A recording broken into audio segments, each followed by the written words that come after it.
Bimbingan kegiatan Rutan Kelas 1 Cipinang yang didukung oleh Yayasan Jera Indonesia bekerja sama dengan Mark Plus guna meningkatkan pengembangan bisnis dan pemasaran bagi karya warga binaan BIM Giat Ruci. Di tengah upaya kami untuk memajukan program pembinaan, kami sangat bangga menjalin kerjasama dengan Mark Plus yang berfokus pada bidang pemasaran dan inovasi. Pitch and Fetch ini ialah bentuk pengenalan produk hasil pelatihan kemandirian di Rutan Kelas 1 Cipinang kepada Mark Plus sebagai salah satu potensial partner yang ahli di bidang pemasaran dengan memberikan feedback dan materi terkait pengembangan bisnis dan pemasaran. Yang terhormat Kepala Rutan Kelas 1 Cipinang, Bapak Irwanto Dwiyana Putra. Alhamdulillah, puji syukur kita panjatkan karena berkat rahmatnya kita masih bisa berkumpul untuk bersama-sama mengadakan acara Pitch and Fetch dengan tema pengembangan bisnis dan pemasaran. Teman-teman dari Mark Plus, terima kasih banyak atas kehadirannya pada siang hari ini. Selanjutnya, laporan dari Kepala Subseksi BIM Giat kepada Bapak Desman Agung, waktu dan tempat kami persilakan. Dan untuk selanjutnya kami mohon dengan hormat kepada Kepala Rutan Kelas 1 Cipinang untuk dapat membuka kegiatan. Dan tentunya tetap mohon dukungan kepada Bapak Ibu sekalian, baik dari Jera maupun Mark Plus, juga rekan-rekan warga binaan. Acara selanjutnya adalah penyerahan sampel box kepada Mark Plus Team yang berisi produk hasil pelatihan kemandirian yang kami harapkan dapat direview dan diberikan feedback agar dapat meningkatkan kualitas hasil pelatihan kemandirian di Rutan Kelas 1 Cipinang. Dipersilakan menyampaikan materi mengenai pengembangan bisnis dan pemasaran.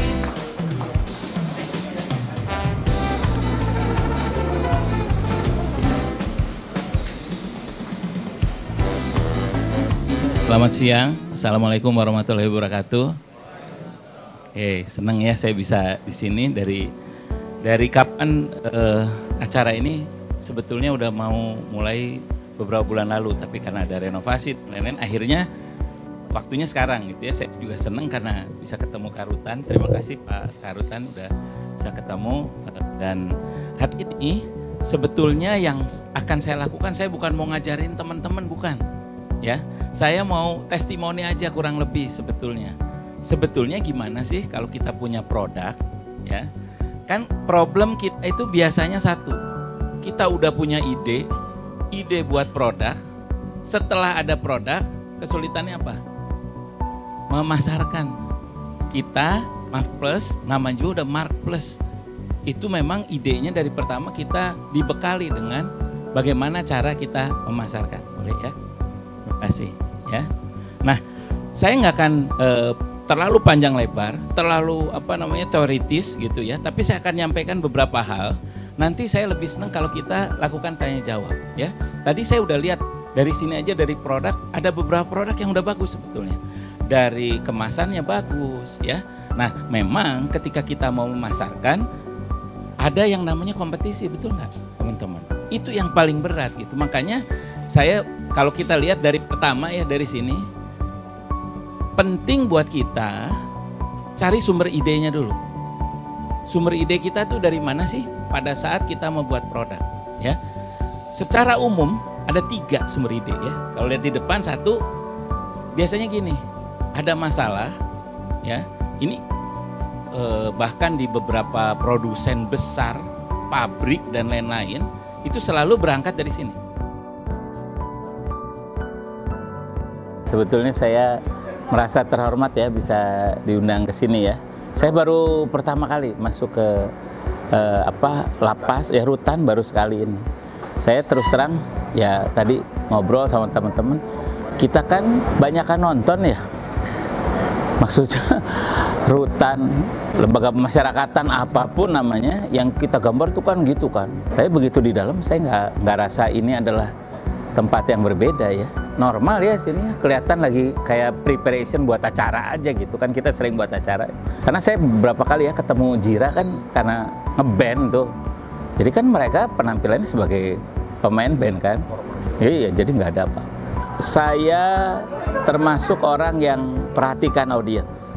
Sepanjang tadi nggak ada yang responnya tuh atau gimana. Bahkan mereka ngeliat ke saya semua. Walaupun dalam beberapa hal ketika saya ngambil contoh, saya langsung mikir, oh iya ya, kalau saya bilang gini belum tentu dia rasain. Tadi saya contoh cerita yang masuk mall. Saya baru nyadar mereka terakhir ke mall kapan gitu kan. Begitu mall ngomong, oh iya ya.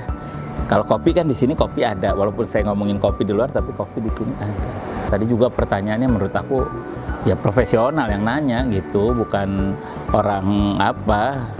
Nanyanya bahkan menurut saya, pertanyaannya tajam banget ya, saya bilang. Apakah memang di bidang marketing ini tuh menjadi suatu hal yang harus ditik gitu ya, bahwa kalau kita menjual barang itu tidak boleh over promising.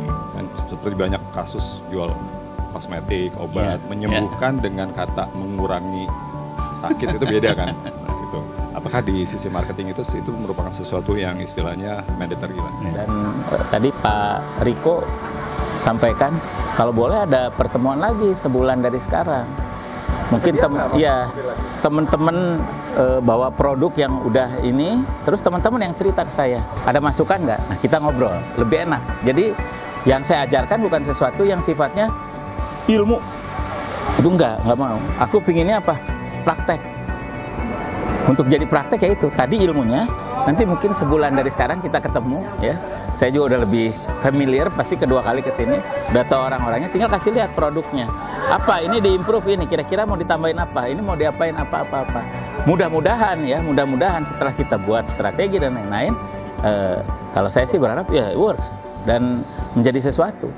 Dan setelah dari sini kan bukan berarti selesai hidup teman-teman gitu. Nah, kalau dengan yang tadi ikut ya, saya sih senang lihat yang kayak gitu karena mereka ada satu keinginan ya untuk mengembangkan diri gitu. Beberapa hal menurut saya mungkin, saya banyak tadi ngomong, tapi beberapa hal mungkin yang dia dapat tangkap terus nanti pada saat dia keluar dia lakukan, bukan nggak mungkin. Hanya menggunakan 1-2 resep berhasil, bukan tidak mungkin. Prinsipnya satu, kita mau melakukan perubahan, kita mau jalani. Tadi saya bilang kan, kita harus rajin, kita harus disiplin, kita harus gigih. 3 itu aja, jalanin aja. Ya mudah-mudahan setelah dari sini ya kembali ke masyarakat dan bisa melakukan sesuatu ya dan berkembang ya. Mestinya di sini bukan buat membuat orang makin terpuruk, tapi mestinya membuat orang ini kan. Kalau saya lihat sih sebetulnya itu. Orang yang punya potensi adalah orang yang mau dikasih tahu. Itu dulu. Mau dengar. Kalau cuma dari selintas mereka mau dengar. Mereka mau tangkap, tinggal tahapan berikutnya mereka harus lakukan eksekusi. Implementasi eksekusi. Saya rasa sih harusnya bisa ya. Gitu. Apalagi ya bukan nggak mungkin kan di sini kita berbagi sama teman-teman, ternyata teman di sini punya potensi. Selama tujuan kita baik, harusnya hasilnya baik sih. Baik buat yang menyaksikan acara ini, Anda semua sebetulnya memiliki kesempatan untuk berbagi, ya, berbaginya dalam segala macam hal. Sebetulnya kita bisa bagikan adalah pengalaman kita, pengetahuan kita buat teman-teman di sini, supaya teman-teman di sini pun bisa memanfaatkan ketika mereka keluar dari sini. Dan dipastikan yang namanya manfaat pasti akan menyebar kemana. Itu aja dari saya. Thank you. Oke, baiklah teman-teman, itulah dia acara Pitch and Fetch Bimbiat Ruci bersama Markplus. Melalui kemitraan ini, kami bertujuan untuk menghadirkan pendekatan baru dalam pengembangan keterampilan, meningkatkan kualitas produk, dan membuka peluang usaha bagi warga binaan untuk berkontribusi lebih besar dalam masyarakat.